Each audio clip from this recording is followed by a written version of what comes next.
송구영신입니다. 송구영신. 묵은 해를 보내고 새로운 해를 맞이한다라는 의미의 단어가 되겠습니다. 올해도 어김없이 송구영신 예배 드리는 시간이 돌아왔습니다. 2021년은 역사의 뒤안길로 이제 사라지고 2022년 호랑이 해를 맞이하게 되었습니다. 이 송구영신 예배 드릴 때마다 또 한 가지 풍경이 늘 있어요. 그게 뭐냐면 말씀 뽑는 거예요. 말씀 뽑는 거. 저도 한동안은 아무 생각 없이 진행을 해왔는데요. 말씀 뽑는 게 어느 순간 느껴지는 게 뭐냐면 마치 복채 하나 내고 점쟁이한테 이렇게 좋은 말 듣는 것처럼 이게 진행이 되고 있는데 대단히 위험하다는 생각을 어느 순간 하게 됐습니다. 그래서 저희 교회는 절대로 말씀 뽑기가 없습니다. 왜냐하면 성경책 한 권으로 되어 있지만 실제로 66권이거든요. 이것은 하나님께서 어제도 오늘도 내일도 영원히 주실 하나님의 약속의 말씀이기 때문에 이 중에 한 구절을 뽑아가지고 이것이 내게 주신 거다라고 하는 것은 대단히 위험하죠. 조금 이렇게 편협한 신앙에 빠지기 쉬운 부분이라서 좋지가 않습니다. 그래서 2022년에는 하나님의 말씀을 가까이 하고 묵상하고 열심히 읽고 공부하는 일에 더 매진할 수 있으면 좋겠습니다. 그렇게 돼야 우리가 신앙이 바르게 설 수가 있고요. 그리고 말씀을 통해서 이렇게 무장해 나갈 때 하나님께서 진정한 주인이시구나 라는 것을 우리가 분명히 느낄 수 있고 인정할 수가 있습니다. 사실 우리 신앙인들이 가장 먼저 중요하게 공부해야 될 그 책이 어디냐면 창세기입니다. 창세기, 이 창조신앙이 바로 세워져 있어야 그 나머지 부분을 믿는데 아무런 문제가 되지 않거든요. 근데 이 창조신앙이 흔들리게 되면 다른 것들을 믿는 건 대단히 불가능합니다. 자꾸 이성적으로 생각하려고 하거든요. 그래서 창조신앙, 즉 하나님께서 직접 이 모든 것을 만드셨다. 땅을 만드셨고 땅에 있는 모든 것을 만드셨고 온 세계를 만드셨고 이 세계에 존재하는 수많은 존재들을 하나님께서 만드셨다라는 고백이 우리에게 분명히 있어야 됩니다. 이런 고백을 할 때 창조신앙이 바로 세워졌다라고 이야기를 할 수가 있거든요. 근데 이 창조신앙을 흔들어버리기 위해서 등장하게 된 게 바로 진화론입니다. 교회가 교회다운 모습으로 살지 못하고 마치 하나님이 없는 것처럼 사니까 하나님은 없나 보다. 믿지 않는 사람들 눈에는 하나님이 없나 보다. 이렇게 된 거죠. 그래서 하나님이 없이 이 땅이 존재했다는 것을 증명하자. 그래서 진화론이 만들어지게 됐는데요. 이 진화론은 아직까지 한 가지도 증명이 된 게 없습니다. 그리고 앞으로도 증명이 되지 않을 겁니다. 왜? 진화는 단 한 번도 없었습니다. 진화는 단 한 번도 없었고 그저 환경에 따라서 적응하는 일은 있었죠. 근데 그런 것조차 자꾸 진화라고 얘기를 해서 자기들의 논리를 펼쳐가려고 하는데 진화론이 웃긴 게 뭐냐면요. 이론이 만들어졌다가 진화론의 새로운 이론이 만들어지게 되면 이 이론이 깨져요. 새로운 이론이 만들어져서 이것이 한참 득세해가지고 많은 이 거짓말하는 학자들에게 돈벌이가 됐다가 또 새로운 연구가 나오게 되면 이게 또 깨져요. 그래서 그동안 진화론에 있어서 모든 논리들이 계속 진화론자들의 이 연구에 의해서 깨지고 있어요. 스스로 자멸하는 형국이 되고 있죠. 그러니까 절대로 증명이 될 수 없어요. 그래서 창조신앙을 바르게 세우는 것이 대단히 중요합니다. 창세기에서 분명히 증언하고 있거든요. 태초에 하나님이 천지를 창조하시니라. 그리고 이렇게 딱 6일 동안 만드셨다는 거죠. 그래서 창조신앙을 갖는 건 대단히 중요하기 때문에요. 특별히 우리가 이제 성경을 읽어야겠다 하면 창세기 읽어가다가 이제 출애굽기 지나서 이제 이렇게 법계 만들고 성막 만들어라 법계 만들어라 가게 되면 또 지루해가지고 또 못 읽게 되고 또 다시 이제 성경을 던져놨다가 읽기 시작하면 또 창세기를 읽어요. 그런데 문제는 뭐냐면 창세기도 머릿속으로 정리되지 않은 상태에서 그냥 읽었기 때문에 의미가 없어요. 그래서 성경을 읽을 때는 반드시 설명을 들어야 됩니다. 그러니까 제가 예한강단TV에 올려놓은 유튜브에 있는 그 설명들을 들으시면 성경의 맥을 다 잡아갈 수 있을 겁니다. 근데 중요한 것은 자꾸만 창조신앙 이것을 세우는 것이 굉장히 중요하거든요. 그래서 다윗도 오늘 시편 24편을 노래하면서 하나님의 창조에 대해서 먼저 고백하고 있는 겁니다. 하나님께서 바다 위에, 강들 위에 마치 물이 너무 많기 때문에 육지가 물 위에 떠 있는 것처럼 느껴졌거든요. 그래서 하나님께서 물 위에, 강들 위에, 바다 위에 이 땅을 세우셨다, 만드셨다 라고 얘기하면서 하나님께서 이 모든 땅을 만들고 창조해 세우셨다라는 고백을 먼저 하고 있는 겁니다. 그래서 우리가 가장 중요하게 생각해야 될 것은요, 하나님께서 모든 것을 만드셨다라고 하는 사실, 창조 신앙. 그래서 하나님께서 모든 것의 주인이라고 하는 사실, 내 인생의 주인도 바로 하나님이라고 하는 사실을 분명히 믿고 인정하는 것이 대단히 중요합니다. 그런 믿음을 가지시기를 간절히 바랍니다. 그리고 성경에는 또 산이 많이 등장하고 있거든요. 성경에서 산은 하나님께서 임재하시는 장소, 거룩한 장소로 하나님께서 계신 곳이라는 의미로 많이 사용이 됩니다. 그래서 이 산을 보게 되면 이 아브라함이 이삭을 번제로 바치려고 했던 곳이 어디냐면 모리아산이에요. 이 모리아산 위치가 어디냐고 물으면 간단합니다. 지금 예루살렘에 가보시게 되면 예루살렘 성전이 무너지고 거기에 지금 이슬람 사원이 세워져 있을 겁니다. 바로 그 자리예요. 아브라함이 하나님의 명령대로 독자 이삭을 바치려고 했던 장소가 바로 모리아산. 그 다음에 세월이 흘러서 다윗이 왕 되었을 때 인구조사하는 바람에 전염병이 발생해서 사람들이 많이 죽었거든요. 그때 다윗이 돈을 주고 아라우나의 밭을 샀어요. 그 밭에서 하나님 앞에 번제를 드리고 전염병이 중단되었던 사건이 있을 겁니다. 그 장소가 어디냐? 역시 거기에요. 모리아산이 아라우나의 타작마당. 또 다른 본문에는 오르난의 타작마당인데 오르난 아라우나 똑같은 사람이에요. 그 장소. 거기가 지금 예루살렘 그 성전터입니다. 만난 장소. 그 다음에 모세가 하나님을 만났던 것이 바로 호렙산. 그 다음에 이스라엘의 장로 70명이 모세랑 같이 올라가서 하나님 만났던 장소도 호렙산. 만나는 장소. 이렇게 연결이 되고 있습니다. 그리고 하나님께서 임재하셔서 이스라엘 백성들에게 십계명을 말씀하셨던 장소도 호렙산, 산 이렇게 되어 있거든요. 그래서 다윗이 그 산의 개념을 생각한 겁니다. 하나님께서 임재하신 장소. 그래서 여호와의 산에 오를 자는 누구일까? 거룩한 곳에 설 수 있는 사람은 어떤 사람일까? 그래서 여호와의 산에 올라간다라고 하는 것은 하나님을 만나는 거거든요. 아브라함이 이삭을 번제로 바치려고 하다가 하나님의 음성을 들었어요. 아브라함아, 아브라함아, 이삭 죽이지 마라. 만났어요. 모세가 하나님 만났어요. 그 다음에 이스라엘의 장로 70명이 하나님 만나서 얼굴은 보지 못했지만 같이 식사를 했어요. 그런 개념들이 이스라엘 백성들에게 딱 들어가 있는 겁니다. 그래서 다윗도 하나님을 만날 수 있는 사람은 어떤 사람일까? 하나님 앞에 설 수 있는 사람은 어떤 사람일까? 그러면서 이런 모습을 가지고 있어야 된다라고 언급을 하고 있습니다. 그 내용 가운데 첫 번째가 무엇이냐? 하나님을 만날 수 있는 사람은 손이 깨끗한 사람입니다. 잘못된 일을 하던 사람들이 그것에서 벗어났다라고 얘기할 때 어떤 표현을 쓰죠?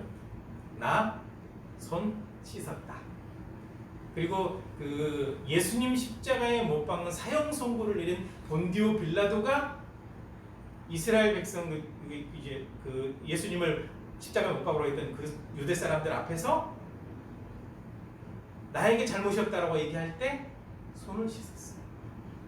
그러니까 손을 씻는다, 손이 깨끗하다라고 하는 것은 무엇이냐면 죄를 떠나 있다, 죄를 짓지 않는다라는 거거든요. 그러니까 사실 죄를 짓는 것들 가운데 손으로 짓는 죄가 굉장히 많습니다. 엄청나게 많아요. 때리거나 도둑질하거나 손가락질하거나 비난하거나 이런 것들 할 때 손으로 다 진행이 되거든요. 때문에 손이 깨끗하다라고 하는 것은 무엇이냐면 죄에서 멀리 떠나 있다, 죄를 짓지 않는다, 거룩하게 산다라고 하는 의미가 바로 여기에 담겨 있는 겁니다. 그러니까 사람이 죄 짓지 않으면 참 좋겠지만 마음속으로 떠오르는 것까지 죄라고 얘기한다고 한다면 죄 짓지 않을 가능성은 굉장히 낮아요. 죄 지을 가능성이 훨씬 높습니다. 그래서 성경에서도 죄 짓지 말라. 이걸 어떻게 표현했냐면 죄를 멀리하라고. 죄를 멀리하라. 될 수 있으면 죄를 멀리해서 죄 가운데 들어가지 않도록 하라. 왜냐하면 언제든지 죄를 지을 가능성이 있기 때문에 그래요. 그래서 하나님 앞에 설 수 있는 사람은 손이 깨끗해야 돼요. 그래서 구약 시대에는 정결하게 하는 물을 만들어서 몸을 정결케 하고 난 다음에 갔어요. 제사장들도 제사장들도 그렇게 했거든요. 깨끗해야 하나님을 만날 수가 있거든요. 그래서 우리의 삶은 가급적이면 죄를 멀리 해야 되는 거죠. 죄를 이렇게 도모하는 사람들과 합하지 않아야 되는 거죠. 그들의 생각에 동조하지 않아야 되죠. 그들의 생각을 지지하지 않아야 되죠. 그래서 손이 깨끗한 삶을 통해서 늘 하나님 만날 수 있는 거룩한 모습, 이 모습이 될 때 우리는 하나님과 동행하는 삶이 된다라고 분명히 말씀하고 있습니다. 근데 조심할 게 하나 있어요. 어떤 이단은 한 번 용서 받았으면 마음대로 살아도 된다라고 얘기하고 있거든요. 많이 넘어가요. 그래서 그것 때문에 믿는 그 이단에 빠진 사람들이 많아요. 그런데 성경에서는 그렇게 말씀하고 있지 않거든요. 죄 짓지 말라. 죄를 멀리하라. 만약에 죄를 지었다고 한다면 회개하라 라고 말씀하고 있거든요. 그래서 죄를 멀리하고 짓지 않는 것은 굉장히 중요합니다. 이미 우리가 죄 용서를 받았어도 늘 짓는 죄가 있기 때문에 하나님 앞에 회개하고 삶을 고쳐가는 것은 대단히 중요합니다. 그런 모습으로 하나님 앞에 늘 서시기를 간절히 부탁을 드립니다. 두 번째 내용은 무엇이냐면요, 마음이 청결해야 하나님 앞에 설 수 있다는 겁니다. 예수님께서 산 위에서 가르친 말씀, 이거를 산상수훈이라고 해서 묶어놨어요. 마태복음 5장, 6장, 7장. 이 산상수훈에 가장 먼저 등장하는 내용이 무엇이냐면 8가지 법이거든요. 8가지 법. 이 가운데 하나가 무엇이냐면 마음이 깨끗한 사람은 하나님을 볼 것이다 라고 말씀하셨습니다. 마음이 깨끗해야 되거든요. 이 마음이라고 하는 것은 굉장히 중요합니다. 그래서 잠언 4장 23절에 생명의 근원이 마음이므로 이 마음을 잘 지키도록 하세요.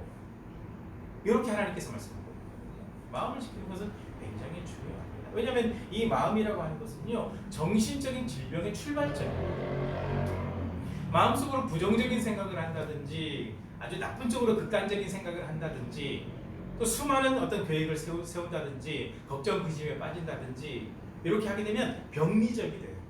병리적이 되면 등장하는 이 질병들이 있습니다. 우울증, 공황장애, 불안강박장애, 여러 가지 많은 심리적인 질병들이 발생하게 되고요. 이 심리적인 질병은 어디로 가냐면 육체로 이어져요. 그래서 대부분 이 생각이 많거나 감정을 잘 표출하지 않는 사람들은요, 가장 흔한 게 위장장애예요. 소화가 잘 되지 않아요. 편두통이 심한 사람도 있어요. 그리고 이게 점점점 발전하게 되면 암이 되어버리게 돼요. 그래서 심리적으로 가지고 있는 질병이 육체로 나타나게 될 때 이 신체화 되어버린 질병이라고 얘기하거든요. 이건 심리적에서 오는 경우가 굉장히 많습니다. 어떤 사람들은 손발이 마비되어 버리기도 해요. 심리적인 건데. 그러니까 마음을 지킨다라고 하는 것은 너무너무 중요한 겁니다. 이거는 마음의 건강뿐만 아니라 육신의 건강까지 같이 연결되어 있기 때문에 그렇습니다. 그래서 마음을 지키는 게 대단히 중요하고요. 그 다음에 악한 일들도 마음에서 진행이 되는 거거든요. 혹시 우발적인 범행이라는 얘기 들어보셨습니까? 우발적인 범행이라고 얘기하는데 그럼 법정에서 얘기를 하는 거고, 이 상담학이나 심리학에서 봤을 때요, 우발적인 범죄는 거의 없습니다.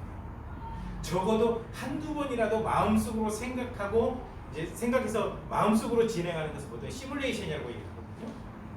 이런 생각을 했던 사람이기 때문에 그런 범죄를 저지르거든요. 때리거나 훔치거나 사기를 치거나 뭐 사람을 죽이거나 하는 일들이 그냥 이루어지는 게 아니라 마음속에서 이미 출발이 됐어요. 우발적인 거 거의 없습니다. 그래서 그 사람들은 우발적이라고 주장을 해서 죄의 뭐 이제 처벌을 좀 약하게 받으려고 시도를 하는데, 엄밀하게 따지면 다 계획 범죄일 가능성이 굉장히 높아요. 어디에서 출발했냐? 마음에서 출발해요. 마음에서.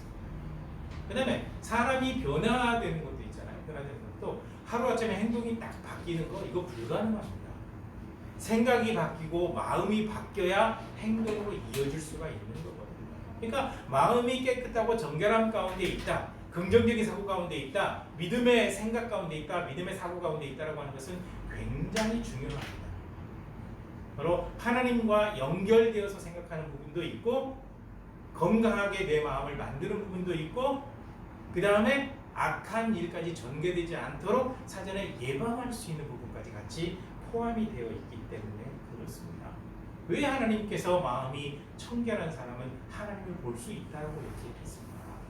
마음이 청결하다고 하는 것은 죄가 마음속에서 지배하고 있지 않다. 죄가 마음속을 지배하고 있지 않다. 즉 마음이 깨끗하다. 죄를 완전히 용서받았다.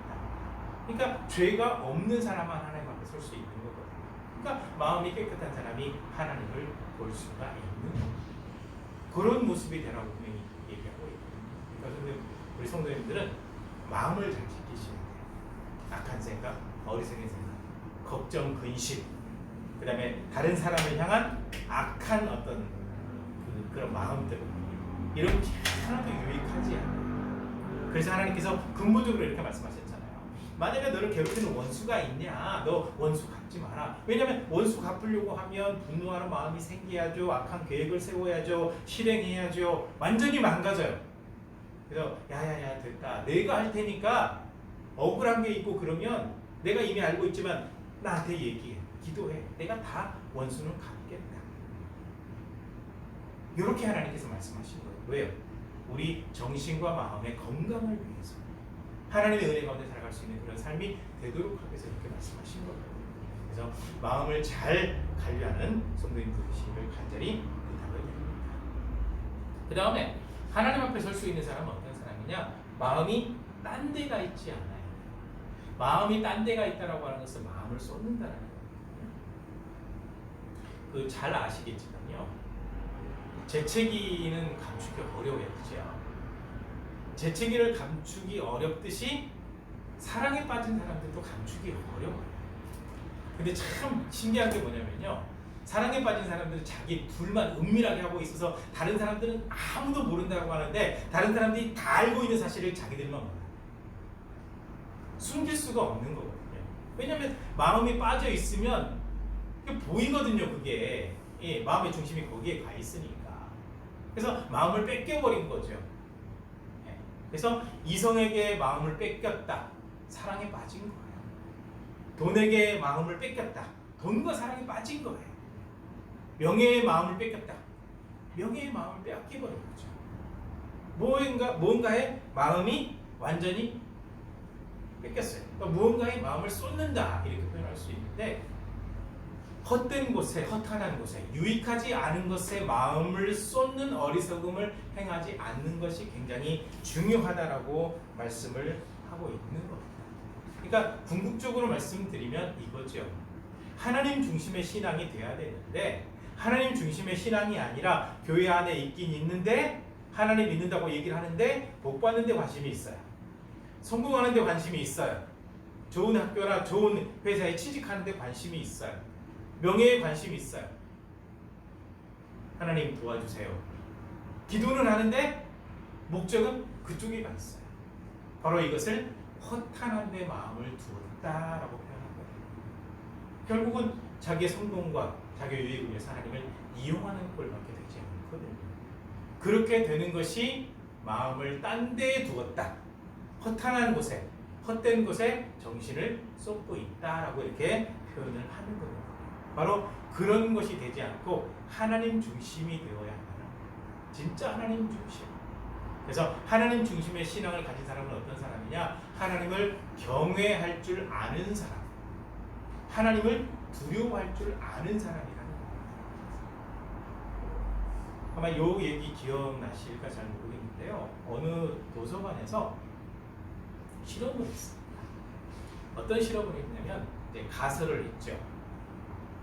그 실험 참가자들한테 뭐라고 얘기했냐면 지금 이 도서관에는요 책을 너무너무 좋아하던 어떤 사람이 이 도서관에서 죽었는데 이 사람의 영혼이 도서관을 떠나지 못하고 자기가 제일 좋아했던 자리에 아직도 앉아 있습니다.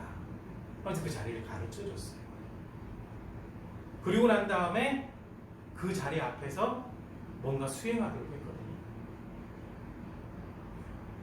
그랬더니 이제 대조군이 있었겠죠. 한 대조군에는 이제 그러니까 처음 이 실험에 참가한 사람들한테는 거기에 이제 영혼이 있다고 얘기를 하고 그 앞에서 과제를 수행하도록 했어요. 반복으로. 그리고 또 다른 참가자들한테는 아무런 얘기하지 않고 처음 참가자들이 했던 그 자리에서 이제 과제를 수행하도록 했거든요. 그래서 그것을 딱 이렇게 녹화를 한 다음에 대조를 해봤더니 결과가 엄청나게 달라요. 처음에 그 영혼이 떠나지 않고 자리에 있다고 얘기를 듣고 그 과제를 수행한 사람들은요, 과제를 거의 100% 완벽하게 수행을 해요. 영혼이 지켜보고 있다고 하니까 거기에서 오는 어떤 게 있어요. 근데 그것을 얘기하지 않고 이 과제를 수행하게 했던 사람들은요, 이게 절반 이상으로, 절반 이하로 뚝 떨어져요, 성공. 이 정도로 차이가 나요. 그러니까 이게 영혼이 있다라고 믿는 사람하고 그렇지 않은 사람하고 이 차이가 난다는 거죠. 그러면서 이 실험을 통해서 이야기하고자 하는 결론이 무엇이냐면요, 크리스천과 관련돼서 하나님께서 계시다라고 분명히 믿고 하나님께서 동행하신다라고 믿는 사람의 삶과 그저 교회는 다니지만 그것이 없는 사람의 삶이 엄격하게 달라져 버린다는 거예요. 그래서 하나님을 경외한다라고 하는 부분이 첫 번째 실험에 참가했던 사람들의 마음과 똑같은 거예요. 귀신이라는 존재는 없어요. 만들어낸 거죠. 근데 하나님은 살아 계시잖아요. 그러니까 마음을 딴 데 두지 않고 하나님을 경외한다라고 할 때 하나님의 경외가 바로 거기에 있습니다. 아, 내가 하나님 앞에 있구나. 이렇게 살아가는 사람들이 하나님 앞에 떳떳하게 설 수 있다. 하나님을 만날 수 있다라고 이야기하는 거예요. 우리가 그런 모습이 되기를 간절히 바랍니다. 그리고 마지막으로는요, 하나님을 만나려면 진심으로 맹세해야 돼요. 하나님 앞에 서원하는 것이 있다고 한다면 그대로 지켜야 되는 겁니다. 거짓 맹세하는 것, 약속해놓고 지키지 않는 것, 이거 하나님께서 굉장히 싫어하십니다. 사사 입다라는 사람이 있어요. 이 사람이 전쟁터에 나가면서 이렇게 하나님 앞에 고백을 했습니다. 하나님, 이 전쟁에서 이기게 하시면 제가 집으로 돌아갈 때 가장 먼저 뛰어나와서 나를 환영하는 사람을 번제로 드리겠습니다. 사사인데, 하나님 앞에 선택받은 사사인데 하나님이 몰라도 너무 몰라요. 하나님은 인신제사를 절대로 받지 않는 분이에요. 그런데 사람을 제물로 바치겠다라는 거예요. 서원을 했습니다. 그래서 하나님께서는 서원한 거기 때문에 그대로 실행하게 두셨어요. 입으로 내놓게 되면 반드시 실행을 해야 되거든요. 거짓 맹세, 헛된 맹세하는 것은 결코 하나님께서 원치 않으십니다. 왜냐하면 하나님은 거짓을 싫어하시거든요. 그래서 계명을 통해서도 거짓말하지 말라고, 위증하지 말라라고 분명히 말씀하고 있거든요. 그래서 헛된 맹세, 거짓 맹세, 하나님 앞에 서원을 그렇게 지키지 않는 이런 모습이 되지 않고 하나님 앞에 서원할 때도 신중하게 진실되게 하고 그대로 실행할 수 있는 사람, 하나님 앞에 바르게 서 있는 바로 이 사람이 하나님을 만날 수 있는 사람이다라는 거죠. 바로 이것이 하나님께서 원하시는 거룩한 신앙이라는 겁니다.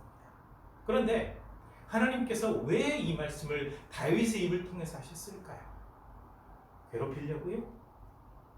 막 힘들어하고 막 애쓰고 사는 모습 보고 하나님께서 만족하시려고요? 그렇지 않습니다.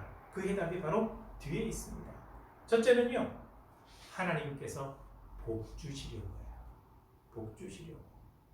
하나님께서 모든 것을 충분히 충만하게 채워주시려고, 행복하게 살게 하려고, 모든 것을 누리는 거룩한 삶이 되게 하려고 이렇게 말씀하시는 겁니다.